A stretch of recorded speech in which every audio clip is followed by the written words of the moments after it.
In 35 years, I've only been in the hospital for myself twice. The first time was when I was born, and the second time was probably 10 or so years ago when I got a gash on my hand that was less than a centimeter long that needed to be stitched.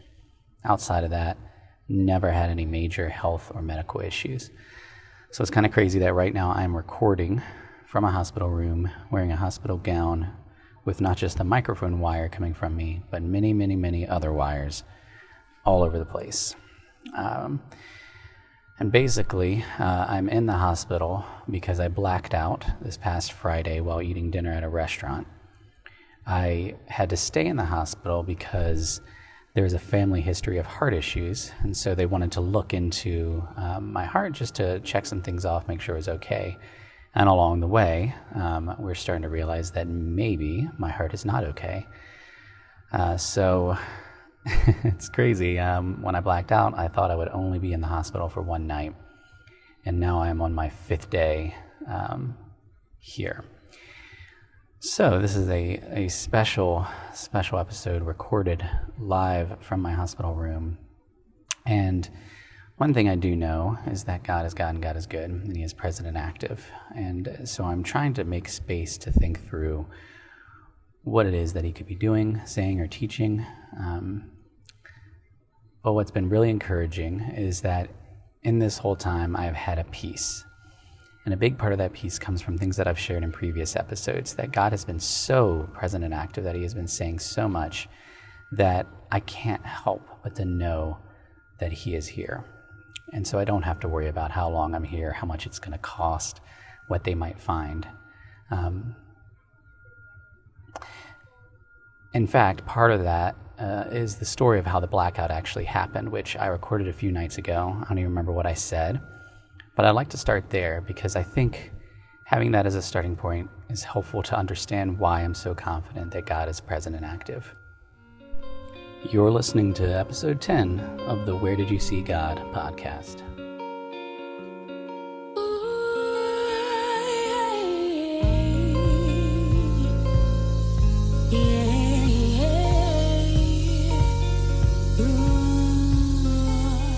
This is a special episode live from the hospital. And so before I start, I'm going to pray. So Father God, I just want to thank You that You are God and You are good, and just for this opportunity to reflect on what You've been doing. And I pray that it would be Your words and not mine. Amen. So yesterday, my family and I decided we were going to have a spontaneous Christmas adventure, and we made our way to the new Richmond 17th Street Farmers Market, where they were going to do grand opening and a grand illumination and have ice skating. And those that know me know that that's not my normal thing, to go to a place that could be really crowded with very poor parking to see some lights turn on. But I knew that it would be something that would make my wife really happy and that the kids would enjoy, and so we decided to go. And from the start, it actually ended up being a really good thing. We found a parking spot. It wasn't too crowded. We ran into an old friend who, when we were telling her that we were thinking about skating, but we weren't sure because it was crazy pricey, especially when you have 2 kids that may or may not actually skate. She was like, oh, well, I have some free skating passes. And so we got to skate for free. We ended up going into the Main Street station and seeing the beautiful decorations there. And then we went to dinner. And so it was a great evening, eating dinner.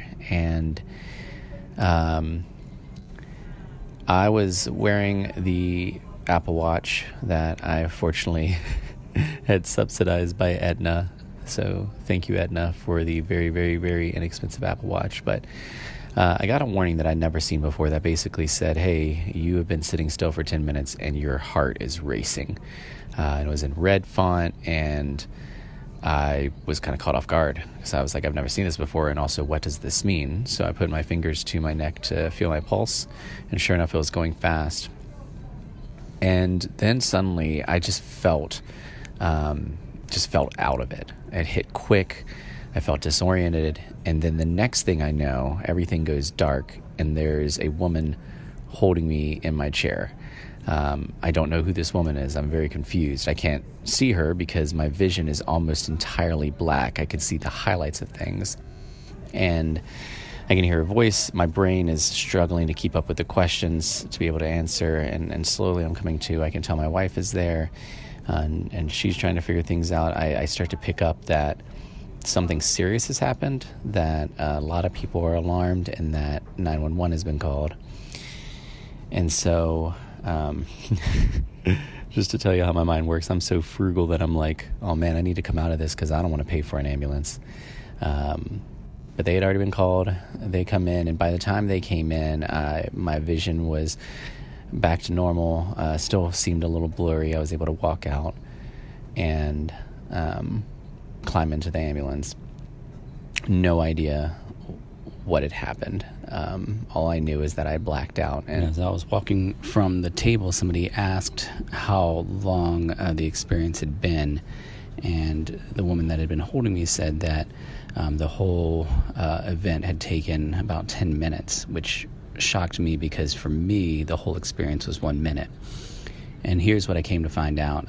For me, I'd started to get disoriented. The next thing you know, everything's dark and somebody's there. But for my wife, she had turned to ask me something, and I was slumped over. My eyes were halfway open, and at first she thought I was just playing with our son, making faces at him. But then when I didn't respond to her, she realized something was wrong. And she didn't know if I was choking, if I was having a seizure. And so she called out for help. Now, an onlooker could look at this and just think it was this really intense event. But the truth is that God had been present the whole time, because the first person to respond when my wife called out for help was the woman that was sitting behind me, who happened to have medical background. And she immediately jumped into action. She saw me slumped over. She pulled me up. She knew exactly what to check for. She knew exactly what to ask. When 911 was called, she said, "Hey, give me the phone." And she said everything that she knew that the dispatcher needed to hear. And so I can remember even her asking questions that when I've done first aid training is all the things that you ask. So there's somebody with a medical background sitting directly behind me even before the event happened. Well, as this is happening, my kids are sitting across from me at the table, and this is something that could be a really traumatic event. Well, sitting beside our table at the bar was a friend of ours, the same friend who had given us the ice skating tickets, and without even asking back or doing anything, she immediately jumped into action and grabbed the kids and said, "Hey, let's go color," and pulled the kids up front and colored with them with some dry erase markers, and just kept them away from all the action. She had been sitting there before this event started to happen, right? When I was walking out and getting into the ambulance, two more of our friends happened to be walking in, and one of them is actually one of the year-long residents at the preschool where my daughter goes, and so my daughter knows her and trusts her and felt really comfortable holding her hand as they all worked their way to the van. And so I had no idea that this was going to happen. My wife had no idea that this was going to happen, but God clearly had an idea that this was going to happen. And while we don't fully know why, we may never know fully why, and there are things that we do know that I can't share in this context, what we do know is that God knew. And what we do know is that God had gone before us. He had brought certain people into that space and positioned them very specifically to play a role in this event. So all that to say, gosh, we can take any kind of moments in life as these random things that happen to us.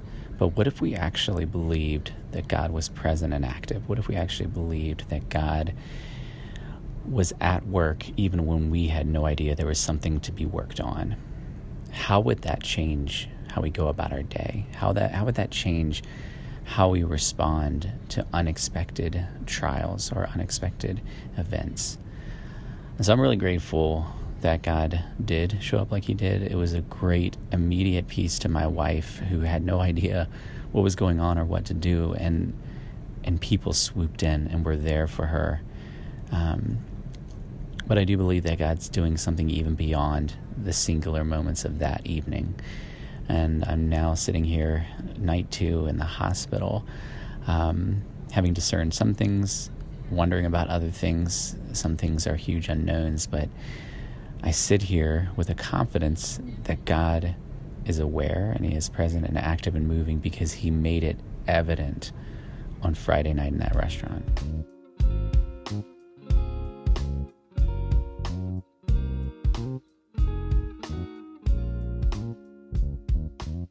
So while I came into the hospital because of blackout, the reason that I stayed is because of my family history with heart issues. Right before I blacked out, as I shared, my heart rate increased while I was not moving around. And when they asked if I had any family history, I shared with them that when my father was 36, he passed away from a heart attack. And that, of course, caught their attention because I am nearly 36. And that's a part of my story that I'll probably share more in depth in another episode.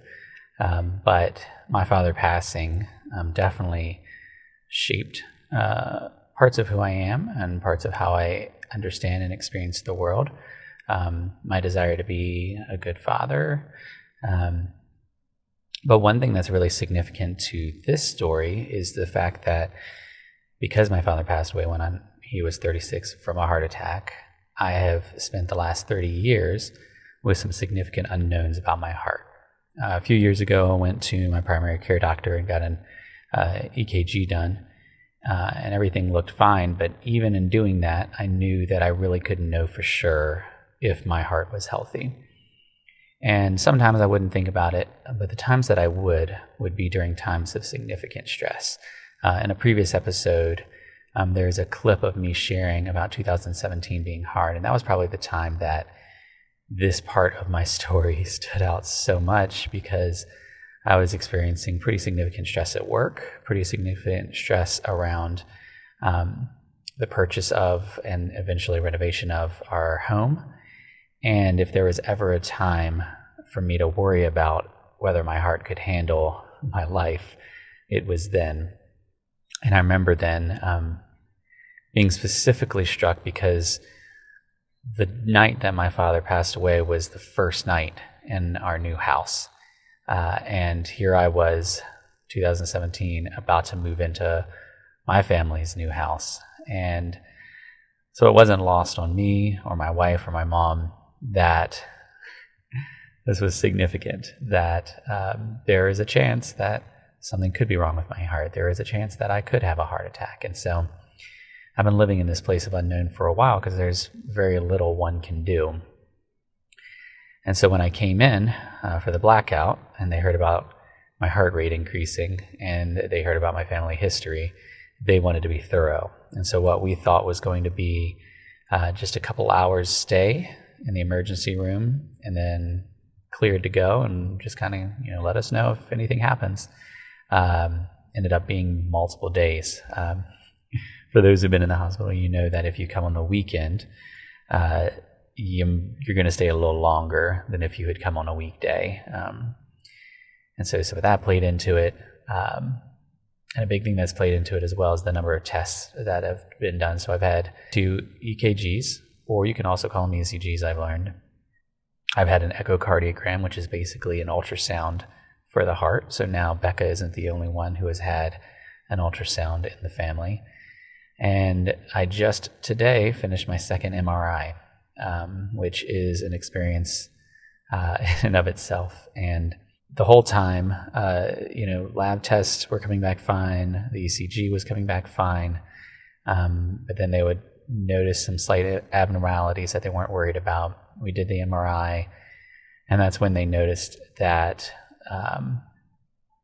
they felt like there might be an abnormality on the right ventricle. And today they did the MRI to check that out. And so that's where I am now, is they joke that it's the $1 million workup. But I'm in a place now where I am just waiting to find the results of what's up with my heart and then what is to be done about it. And the good news is in all this is, as I mentioned, I've had to live in this place of unknown. And one of the gifts of this hospital stay is a lot of questions have been answered. I know now what things aren't issues, and I'm finding out what things might be issues and what to do about them. And so that's actually, medical cost aside, is a real gift, because living in the unknown is hard. Having questions about your health can be hard. The other really great thing in this time is I've, for almost the entire time, had a pretty clear peace. I haven't been worried. I haven't been afraid. I haven't been stressed. And that has been good, because there's a lot of things to be worried about or stressed about or upset about.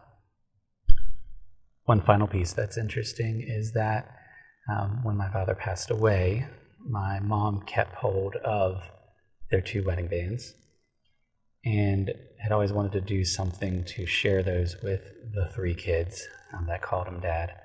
But that's not good math, right? How do you divide 2 among 3?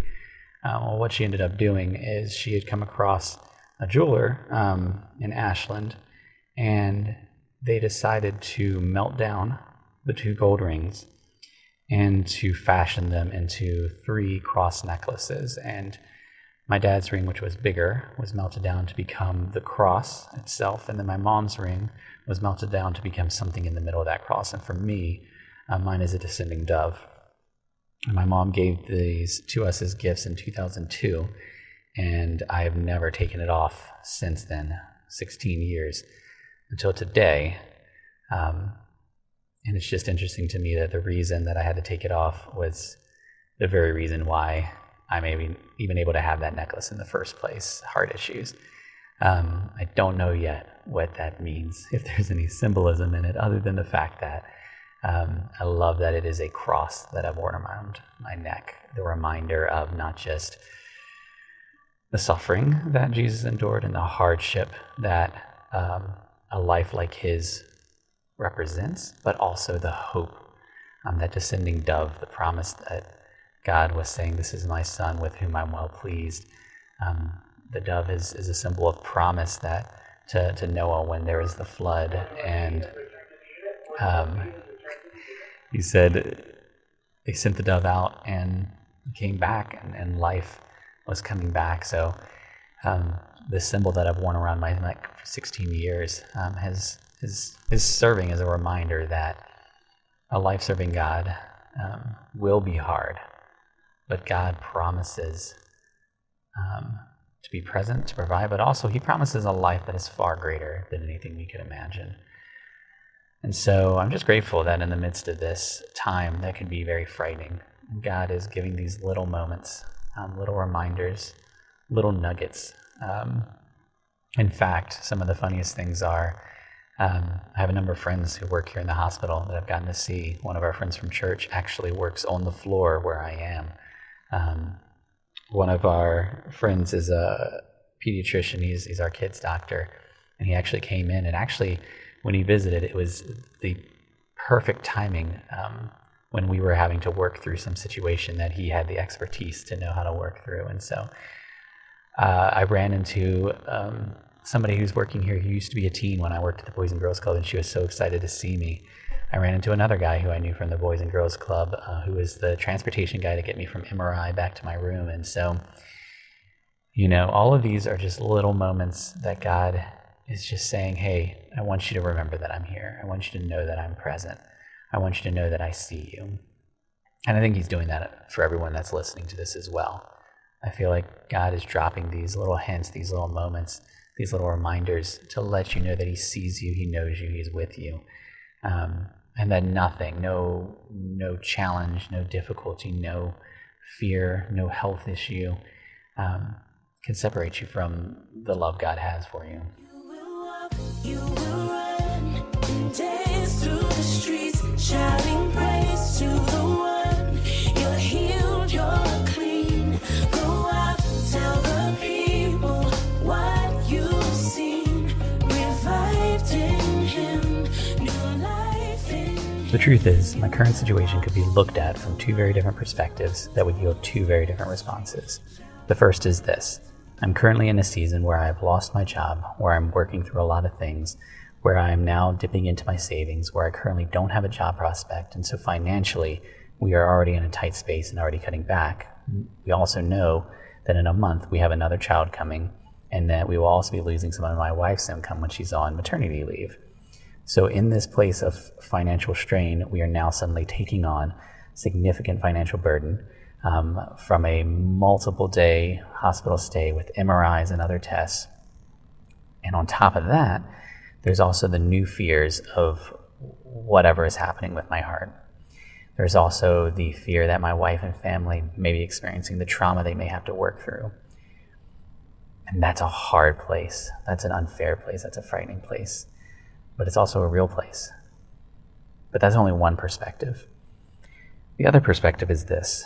No matter what is happening, no matter what will happen, one thing I know with full certainty is that God was present even before it started. Because in that restaurant, before I blacked out, God had positioned people around us that would play a role in what was to happen next.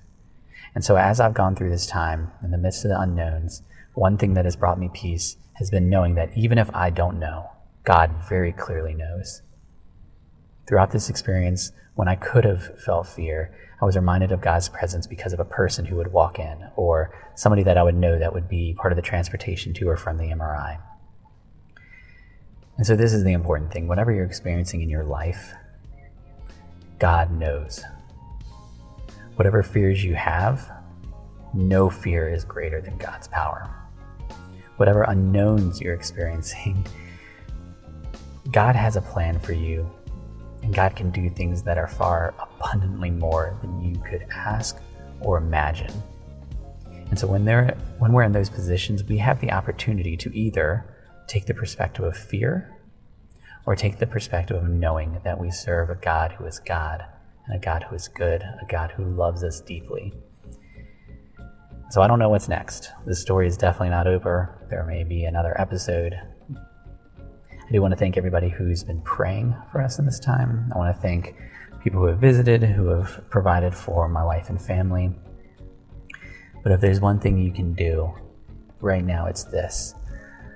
Take a moment to look in your own life and to consider how you might be taking the perspective of fear and how you can instead take the perspective of trusting this good, powerful God. And then just take a step in that direction. And remember that you're not always going to know what's going to happen or where you should go. There may be some really huge things that come up against you. But what I'm doing right now is just every day taking that small step in whatever direction I feel like God's saying, and then just waiting to see what He does. Every day I'm trying to sense those small nudges and going where that nudge goes. And every day I'm trying to release what I think my life should look like, what I think is fair to me, what I think is comfortable, what I think I even want to endure. I'm trying to take those things captive, give them to God and say, hey, no matter what, I want you to be my priority. I want you to be my goal. I want you to be what I'm looking at. Because if I live like that, because this is a God who is God and good, no matter what happens, I'm going to end up where He wants me to be. So, thank you for listening. I hope you were able to hear me as I talked quietly as I share this room. And if you have your own stories, I'd love to hear them. And don't forget, as you go through your day, don't forget to ask, where did you see God?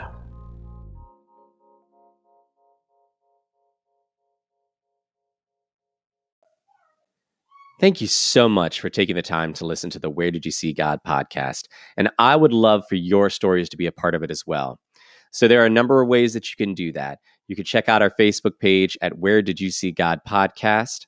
You can go to anchor.fm/Where Did You See God, or you can leave a brief voice message at 804-372-3836. I would love to hear your stories. And if the stories you've heard have encouraged you, think of someone else who could be encouraged as well and share it with them. The music you've been listening to is You'll Walk, You'll Run by Urban Doxology. They are a solid group, and you will love listening to the rest of their music, so check them out. And as always, as you go through your day, ask yourself, where did you see God?